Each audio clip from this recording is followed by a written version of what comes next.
YouTube channel में आप सभी का स्वागत है। एक मैं होली गीत लेकर आई हूँ शंकर जी के ऊपर। तो मुझे उम्मीद है कि आप सभी को पसंद आएगी। तो प्लीज़ पसंद आएगी तो 2 मिनट के लिए टाइम निकालिएगा, ज़्यादा नहीं।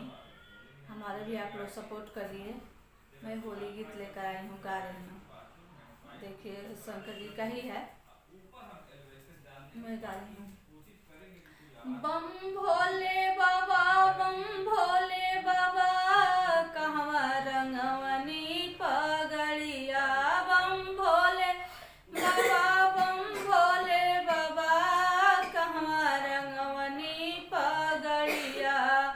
कहवा से आवेला रंग गुलाल, कहवा से आवेला रंग गुलाल, कहवा से आवे पगड़िया।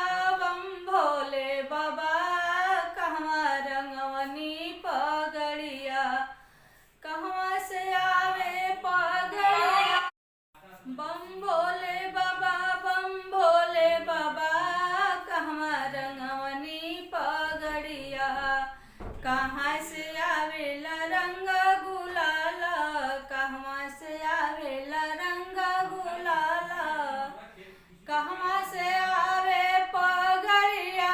बम भोले बाबा, कहवा रंगवनी पगड़िया। बम भोले बाबा, बम भोले बाबा, कहवा रंगवनी पगड़िया। हिमाचल से आवेला रंग, देवघर से आवेला रंग गुलाल, देवघर से आवेला रंग गुलाल, काती से आवे पगड़िया। बम भोले बाबा, कहवा रंगवनी पगड़िया। बम भोले बाबा, बम भोले बाबा, कहवा रंगवनी पगड़िया।